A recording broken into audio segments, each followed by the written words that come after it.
Gettysburg Soldiers is a fast-paced Civil War miniatures game focused on outmaneuvering your opponents and quick engagements. In the next few minutes, we'll teach you everything you need to know to play the game.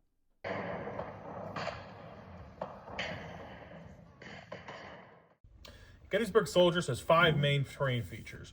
It starts off with hills, open ground, obstacles, rough ground, and roads.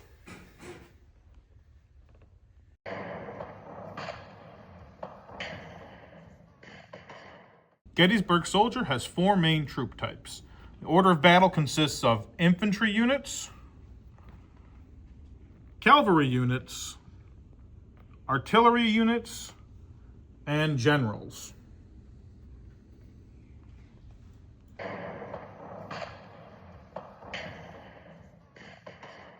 To start with, we'll go over different types of infantry formations. You have infantry in column, infantry in line, and infantry in skirmish. Here you can see a regiment of cavalry in the column formation. Opposite them on the field is a regiment of cavalry in the skirmish formation. The next troop type we'll talk about in Gettysburg Soldier is artillery. Artillery comes in 2 different ways for movement. You have limbered artillery with the horses in front of the guns, and you have unlimbered artillery where the horses are behind the guns.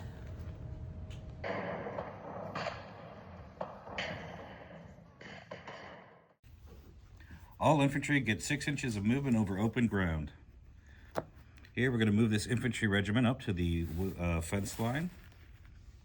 And at the end of the movement, they get a formation change. So we're going to put them into line.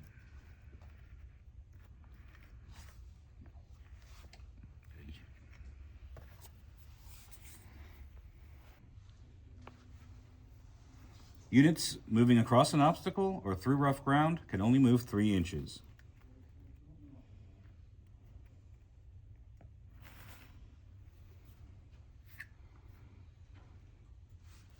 Units in column formation that start and stop their move on a road get an extra 3 inches of movement.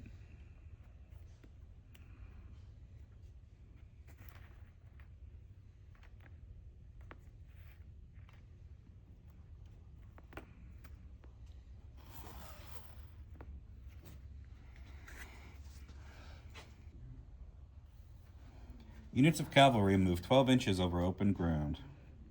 And like infantry, they get a free formation change at the end of their movement.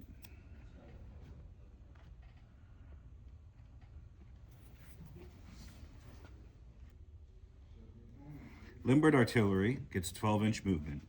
As we're starting and stopping on a road, that is increased by 3 inches to a maximum of 15.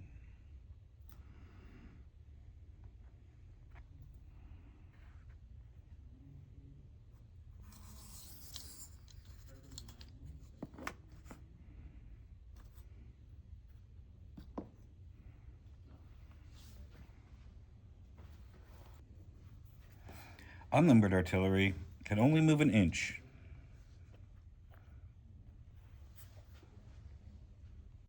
Hi, my name's Logan, and I'm going to be explaining to you my favorite part of Gettysburg Soldier, the shooting phase.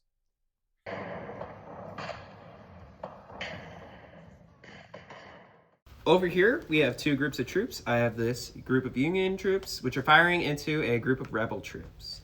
So, since we're within range, which is 12 inches inside of the game, and I'm not within short range, and there's no train in the middle, I'm just going to be firing flat. Okay, so I rolled an 8, which if you look at your chart over here, I rolled an 8, and I have 5 stands of troops, which means I get 1 killed unit. When you're shooting into an enemy, you get to pick which unit you kill. So I'm going to take their sharpshooter since that gives them a +1. Okay, so now we're going to move on to shooting with cavalry. So this group of rebels is going to be shooting into the Union.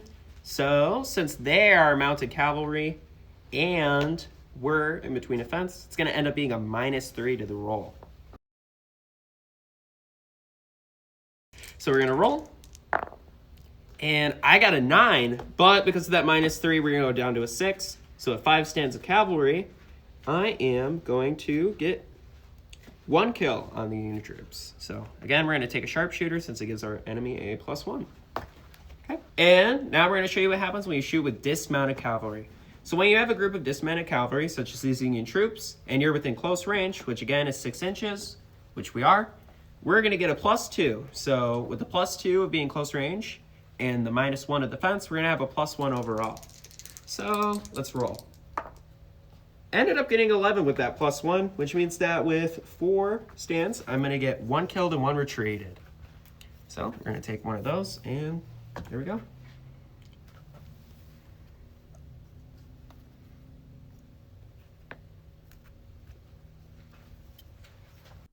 If you're enjoying this video about Gettysburg Soldier, make sure to go to blackbannergames.com and you can get the rulebook today. We're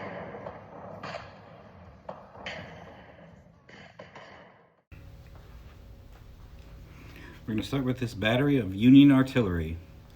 It's a mixed battery. It contains smoothbore and rifled cannons. Now, you have to declare which type of cannon you're going to fire with before you measure. This unit of Rebs looks close enough, so we're going to choose smoothbore so we can fire canister shot. So they have to be within 18 inches. Oops. Which they are. And that'll give us a +2 bonus to our roll. And also notice the general here is attached to the battery. He's going to give us an extra +1 for a total of +3.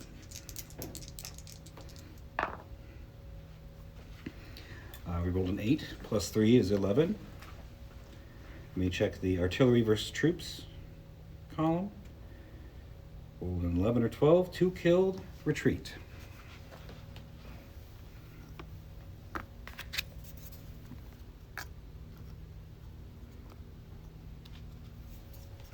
Now here we have a battery of Confederate artillery taking aim at a column of marching Union boys coming down the road.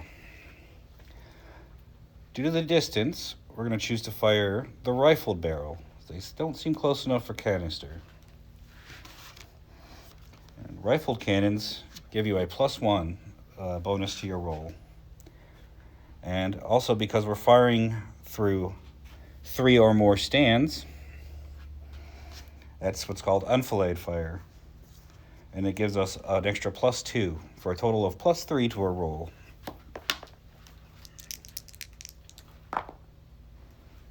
So 6 + 3 is 9. So we check our handy dandy chart.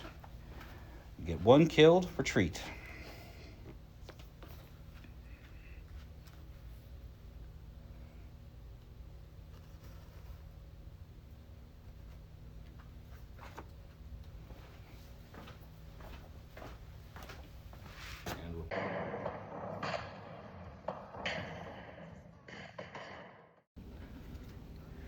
Melee combat occurs when a unit moves into base contact with another enemy unit. As we see here, these Rebs charging the Union boys crossing the field. And there's a unique hand-to-hand melee chart where you can check your modifiers to your dice roll.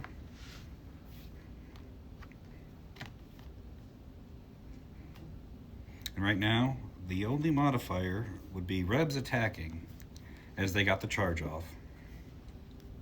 So the Confederate player would get a +1 to their roll.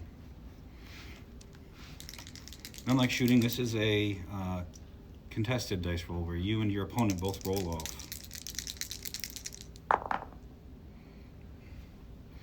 A 5 to the Confederates, 7. So the Union loses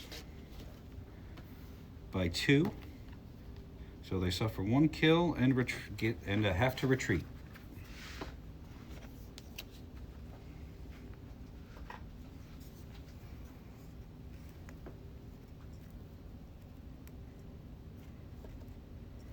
To remember is melee combat is very deadly, so the winning unit also typically loses a stand.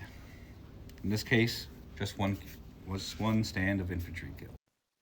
This video should give you a basic understanding of how to play Gettysburg Soldier. The rules are meant to be quick and bloody, keeping the action moving from start to finish. Stay tuned for more videos and battle reports on Gettysburg Soldiers, and make sure to like and follow us at Black Banner Games.